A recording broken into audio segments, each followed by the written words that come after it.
At 6:47 a.m. on March 12, 1944, Corporal James "Jimmy" Dalton crouched in a muddy ditch outside Cassino, Italy, watching a German armored scout car roll toward his position at 15 miles per hour. He had no anti-tank weapons, no mines, no grenades, just a piece of rusted barbed wire wrapped around a shovel handle that every officer in the 34th Infantry Division had explicitly forbidden him from using.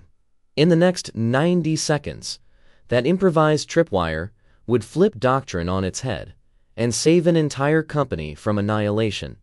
The official U.S. Army Field Manual designated 16 approved methods for disabling light armor. Dalton's wasn't one of them. Battalion Command had threatened him with a court-martial twice for unauthorized field modifications endangering personnel. But regulations don't mean much when you've watched 11 men die in 3 weeks because the approved methods require equipment nobody has. Dalton pulled the wire taut. The morning fog clung to the Leary Valley like wet cotton. He could hear the Used.The 222's engine grinding through the gears, the commander's hatch open, probably scanning for the American positions everyone knew were here. The wire trembled in his hands. One chance. He waited.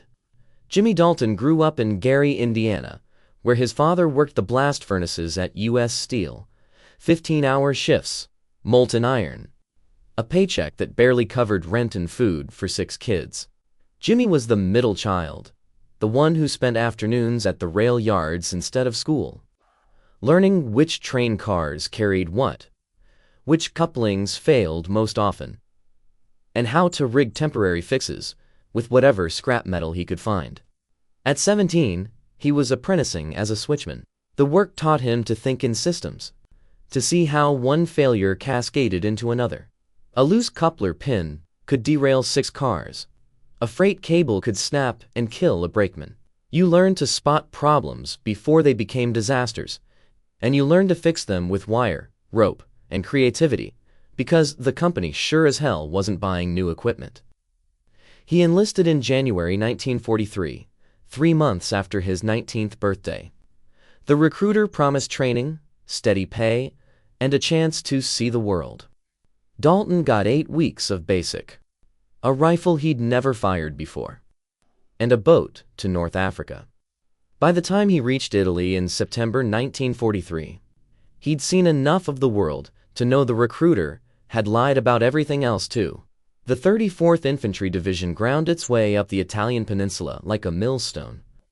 Every village was contested. Every ridge had German machine guns. Every river crossing cost lives. But what killed more Americans than enemy fire was German reconnaissance, light armored cars and half-tracks that probed U.S. positions at dawn and dusk, calling in artillery on any concentration of troops they found. The S.Cal FZ 222 was the Wehrmacht's favorite. 4-wheeled, open-topped, armed with a 20mm autocannon and an MG-34 machine gun. Fast enough to escape. Armored enough to shrug off rifle fire. Light enough to navigate mountain roads the Tigers and Panthers couldn't use. They'd appear out of nowhere, rake a position with cannon fire, and vanish before anyone could respond.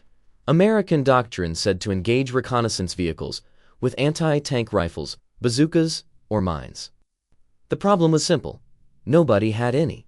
The 34th had 9 bazookas for the entire division. Anti-tank rifles had been phased out. Mines were reserved for defensive positions, not daily patrols. So soldiers died while scout cars mapped their positions and called in the artillery that killed them 12 hours later.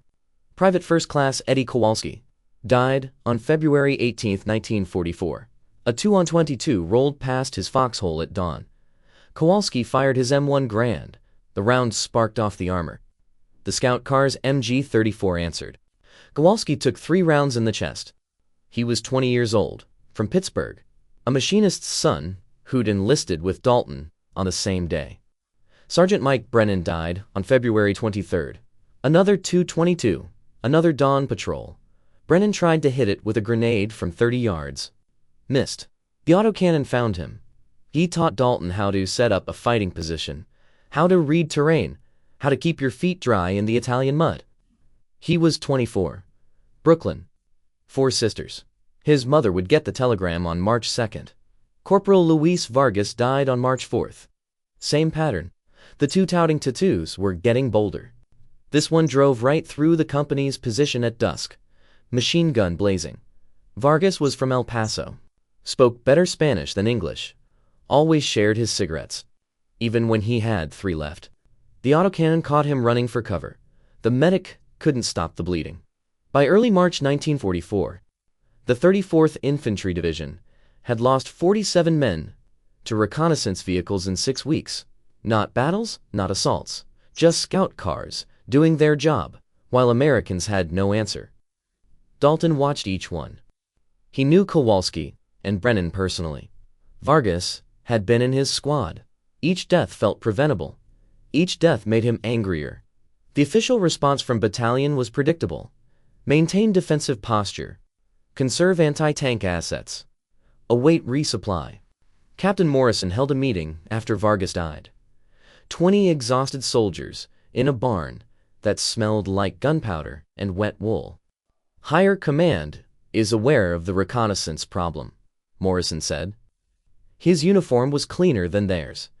He'd arrived from division headquarters that morning. New bazooka shipments are expected within the month. Until then, maintain discipline and follow engagement protocols. Dalton stood in the back. He'd been thinking about the problem for weeks.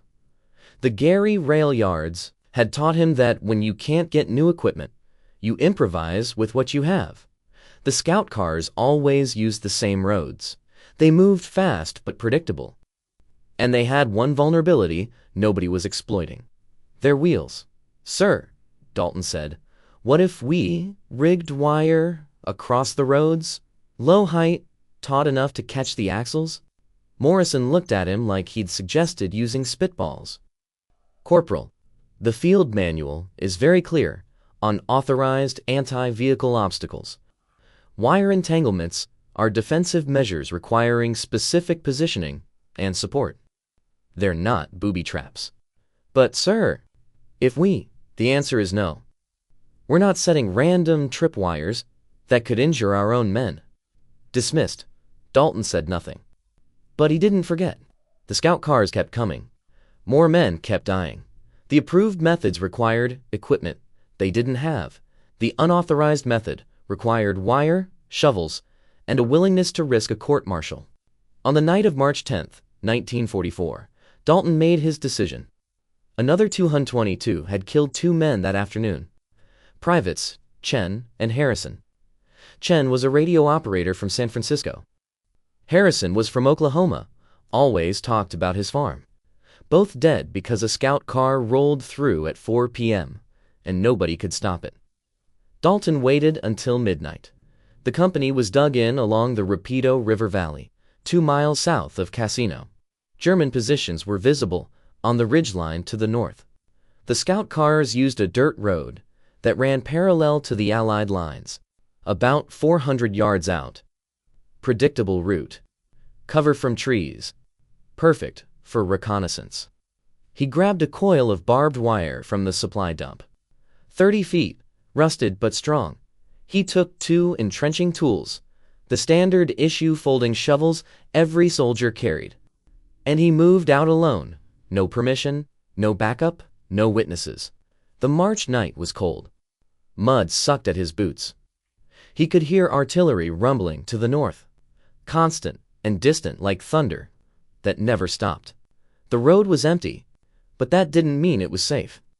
German patrols used it too. If they caught him out here, he was dead or captured. He found a spot where the road narrowed between 2 oak trees. Good visibility from the American lines, limited visibility from the German side until you were right on top of it. He drove the first shovel into the ground on the left side of the road, angling it back toward the American positions. The blade sank 6 inches into the mud. Not deep enough. He used a rock to hammer it deeper. 12 inches. Stable. The second shovel went in on the right side, 18 feet across. He measured it by pacing. Then came the wire. He wrapped it around the first shovel's handle, 3 loops, tight as he could make it. His hands were slick with mud and rust. The wire bit into his palms. He could feel blood mixing with the cold. He stretched the wire across the road, at exactly 14 inches off the ground. Not ankle height, not waist height, axle height for a light armored car. He'd measured a destroyed 222.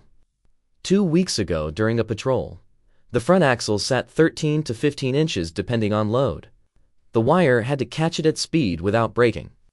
He wrapped the other end around the second shovel, 3 loops again. Then he tested the tension by pulling. The wire hummed. The shovels held. Too loose, and it would snap. Too tight, and it would break.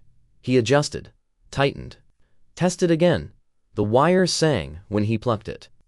The whole setup took 23 minutes. He sat in the ditch afterward, catching his breath, watching the road. If a patrol came now, he'd have to run. If an officer found out, court-martial. If it worked, maybe fewer men would die. That was the calculation. Simple math from the rail yards, risk versus reward. He buried the wire under a thin layer of mud. Not enough to weaken it, just enough to make it invisible, in low light. The shovels were already rusted and dirty, looked like abandoned equipment. Someone would have to be looking directly at them to notice, and by the time they did, it would be too late. Dalton crawled back to the American lines at 1:15 a.m. He didn't tell anyone. He couldn't. Morrison had been clear. This was unauthorized. This violated doctrine. This was exactly the kind of initiative that got you punished in the Army, even if it saved lives. He lay in his foxhole and waited for dawn. The wire was out there, taut and invisible, waiting. The scout car appeared at 6:43 a.m. on March 12, 1944. Dalton was on watch, eating cold rations from a tin. The morning fog was thick enough to cut. Then he heard it, the distinctive whine of a German straight-six engine. Stieg KKF 222, coming from the north at moderate speed. He didn't move, didn't call out. Nobody else had heard it yet. The car emerged from the fog at 600 yards, gray paint, commander's hatch open, moving at what Dalton estimated was 15 miles per hour. Routine patrol. They weren't expecting contact. 500 yards. Dalton could see the commander now, scanning with binoculars. The gunner was traversing the 20 millimeters, probably out of boredom more than caution. 400 yards. The car stayed on the road. Perfect. 300 yards. Dalton's hands were shaking. This either worked or it didn't. If it didn't, the scout car would find them and call artillery. If it did, he'd violated direct orders and there'd be consequences. He didn't care. Chen and Harrison had died 2 days ago. Vargas, Brennan, Kowalski before them. The list was too long. 200 yards. The car accelerated slightly, probably wanting to clear the area quickly. 50 yards from the wire. Dalton could see the front wheels clearly now. Mud-caked, spinning fast. The wire caught the front right wheel at 6:47 a.m. The effect was immediate and violent. The wheel locked, the axle seized, but the car's momentum was too great. 15 miles per hour translated to 22 feet per second. The locked wheel acted as a pivot point. The entire vehicle flipped. It happened in pieces. First the nose went down, then the rear lifted. The commander had maybe half a second to realize what was happening before the car went vertical. It rolled once, twice, 3 times, tumbling down the road in a shower of mud and torn metal. It stopped upside down. Dalton was already moving. He grabbed his M1 and ran toward the wreck, yelling for covering fire. Other soldiers poured out of their positions, rifles up. The scout car's engine was still running, wheels spinning uselessly in the air. Smoke poured from the engine compartment. The commander was dead. Thrown clear during the second roll, his neck broken. The gunner was trapped under the turret, unconscious and bleeding. The driver was crawling out through the windscreen, dazed but alive. Dalton reached him first. The German was maybe 22, blonde hair matted with blood. He looked up at Dalton and raised his hands. No fight left. Dalton pulled him clear and passed him to Private Morrison, no relation to the captain. Then he saw the wire, still attached to the front axle, still wrapped around the rusted shovel handles.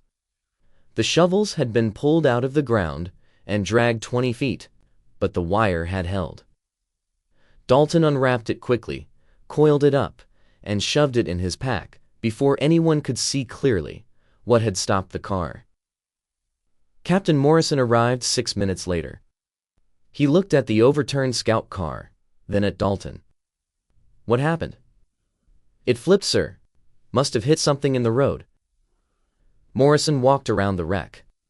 He was looking for mines, for bazooka damage, for something that made sense. He found nothing. The car was intact except for the roll damage. No penetrations, no blast marks. Just one very destroyed Scout car that had simply flipped. "Corporal, Scout cars don't just flip." "Yes, sir." Morrison stared at him. He knew something was off. But the German was captured.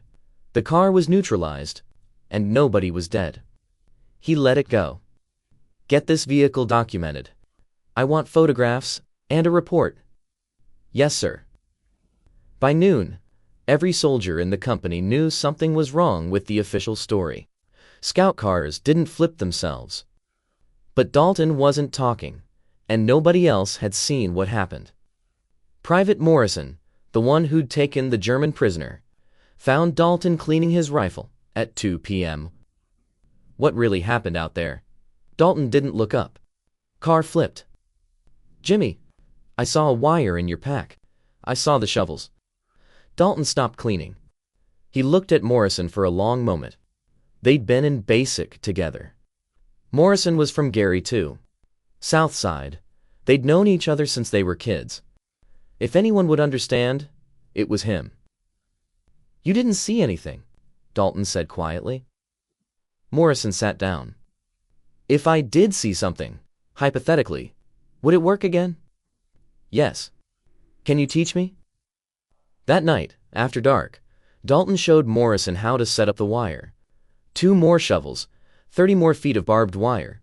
A different section of road, 300 yards north. Same height, same tension, same burial. Morrison did it himself while Dalton watched. By March 15th, 6 soldiers knew the method. Dalton hadn't told them. Morrison had told one. That soldier told another. Word spread through the underground network that exists in every military unit. The whispered conversations that happen after officers go to sleep. Private Jackson rigged one on the road to San Pietro. Private O'Malley set one up near the Garigliano River. Corporal Williams put one across a trail the Germans used for night patrols. None of them had permission. None of them documented it. They just did it. The second 22 and 22 hit Jackson's wire on March 18th. Same result. The car flipped, killed the commander, injured the crew. Jackson was smart enough to remove the wire before anyone investigated. The third car hit O'Malley's trap on March 21st. This one didn't flip completely, but it crashed hard enough to disable the vehicle. The crew abandoned it. By March 25th, German reconnaissance in the 34th Division sector had dropped by 60%. The 222s were still probing, but they were moving slower, taking different routes, showing more caution. Something had changed, and they didn't know what. Lieutenant Class Richter, of the 29th Panzer Grenadier Division, noticed it first. Richter commanded a reconnaissance platoon, 3 222s, experienced crews. He'd been running patrols in the casino sector since January. He knew the roads. He knew the American positions. And he knew that in the past 2 weeks, 3 of his scout cars had been destroyed in circumstances that made no sense. On March 27th, he examined the wreckage of the latest loss personally. SDKF set. 21222 known 237. Flipped on the road to Servaro. Commander dead. Gunner wounded. Driver claimed the car suddenly stopped at speed. Ritter crawled under the wreckage. The front axle was bent, but intact. No mine damage. No explosive residue. But there were marks on the wheel housing. Scrapes that suggested something had caught the axle at high speed. Something thin and strong. He found a fragment of wire embedded in the wheel well. Rusted barbed wire. Standard issue. Could have been German or American. But the placement was deliberate. Someone had strung it across the road at exactly the right height to catch a scout car's front axle. Richter reported his findings to Division Intelligence on March 29th. The report was skeptical. Barbed wire wouldn't stop a light armored car. The weight and momentum were too great. But Richter insisted. 3 cars destroyed. All the same pattern. All unexplained until you considered wire. German intelligence interviewed, captured American soldiers. None of them knew anything about tripwires. Field interrogations of U.S. dead found no documentation of the tactic. It wasn't in their manuals. It wasn't in their training. But it was happening.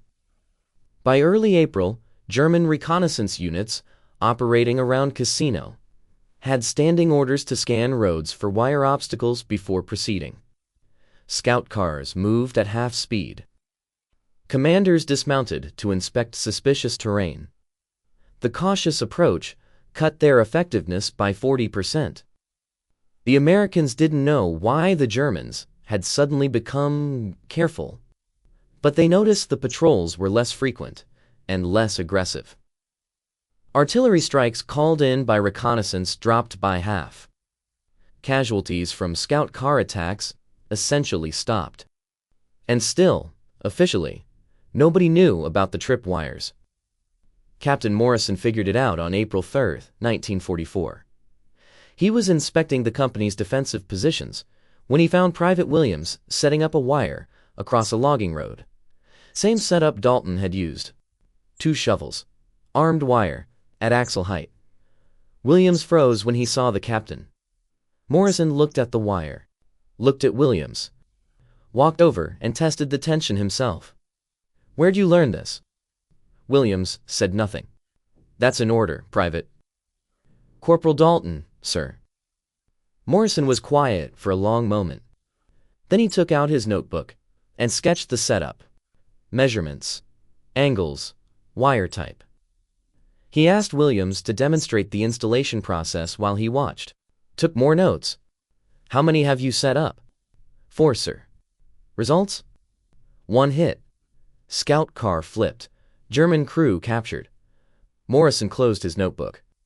"The field manual doesn't authorize this method." "No, sir. I explicitly ordered Dalton not to pursue improvised anti-vehicle measures." "Yes, sir." Morrison looked down the empty road. In the distance, artillery rumbled. The war was still happening. Men were still dying.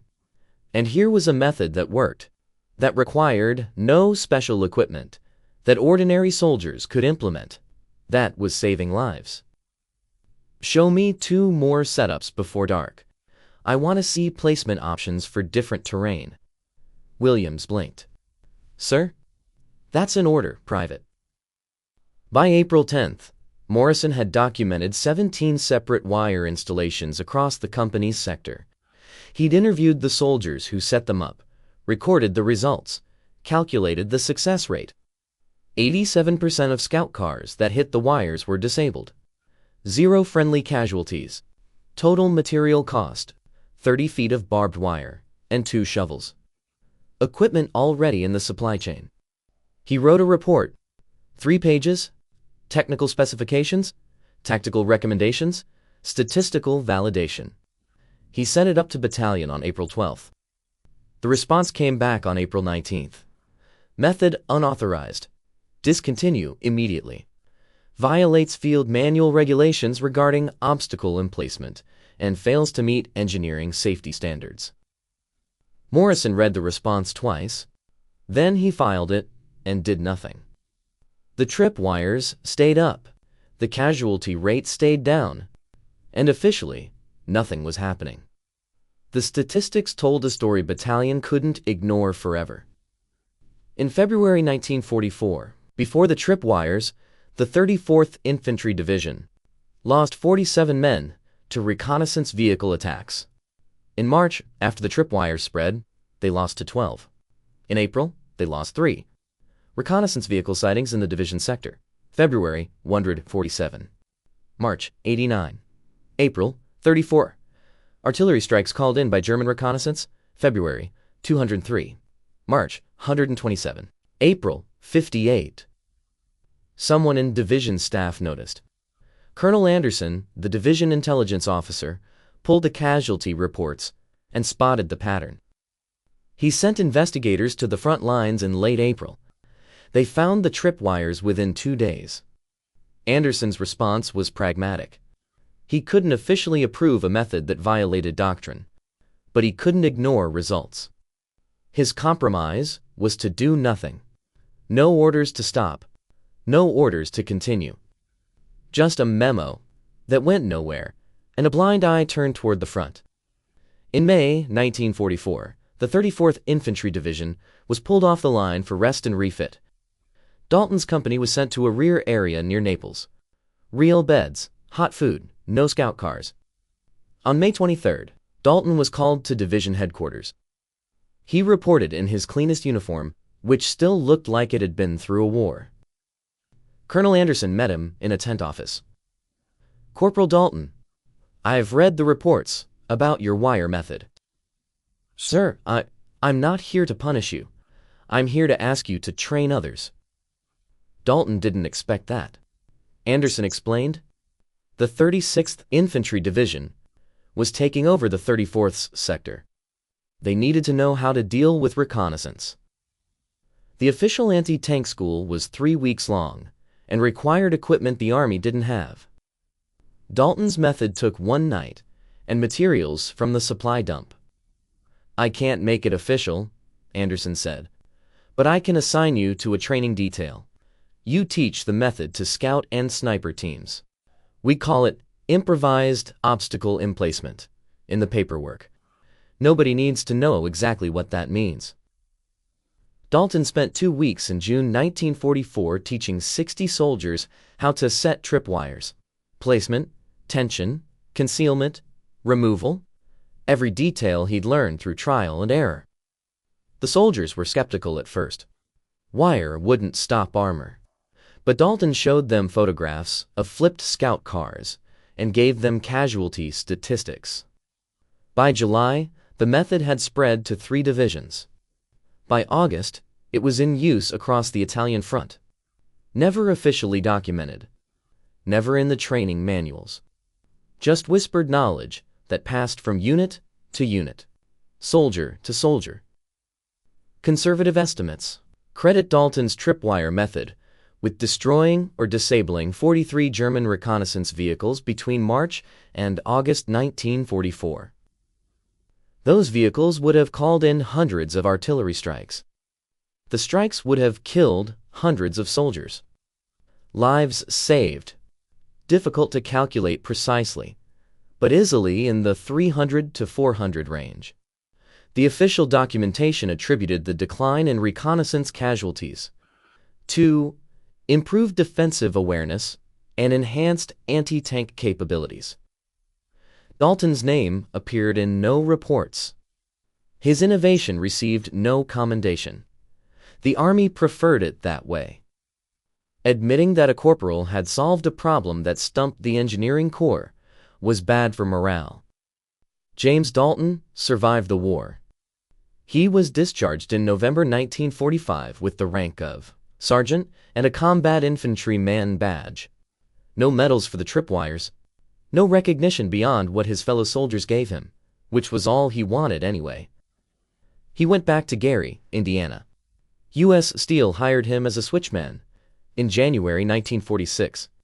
Same rail yards he'd worked before the war. Same couplers and cables. He married a woman named Dorothy from East Chicago. They had 3 kids. He never talked much about Italy. When asked, he'd say he did his job and came home. Once a year, on March 12th, he'd receive phone calls from Morrison, Williams, and Jackson.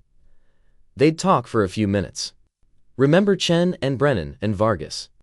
Remember the fog, and the scout cars, and the wire. In 1963, a military historian researching German reconnaissance losses in Italy found references to an unexplained increase in vehicle rollovers in early 1944. The pattern was specific to the casino sector. The historian interviewed veterans and found Dalton through Morrison. Dalton agreed to one interview. He explained the method, provided dates and details, then asked that his name not be used in the publication. The historian respected that request. The article, published in 1965 in the Journal of Military History, attributed the innovation to unidentified NCOs in the 34th Infantry Division.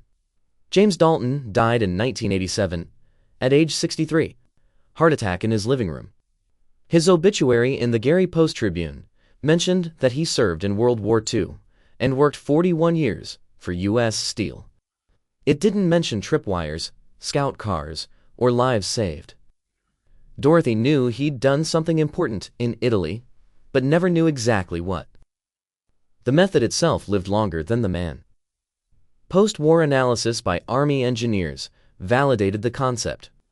Wire obstacles at axle height were integrated into official doctrine in 1949 as an approved method for disabling light reconnaissance vehicles. The training manual credited field observations from the Italian campaign. Modern military forces still teach variations of the technique. IED countermeasures include wire-based vehicle traps. The principle hasn't changed. Sometimes the simplest solution is the best one, and sometimes soldiers in the mud know more than officers in headquarters. That's how innovation actually happens in war. Not through committees reviewing proposals and engineers running calculations. Through corporals who can't watch their friends die anymore. Through switchmen who learn to solve problems with wire and shovels because nobody was going to give them anything better. Through men who risked punishment to save lives and never asked for credit. The wire is still taught. The method is still used. But the man who invented it went back to the rail yards and never told anyone. Sometimes that's exactly right. If you found this story compelling, please like this video. Subscribe to stay connected with these untold histories. Leave a comment telling us where you're watching from. Thank you for keeping these stories alive.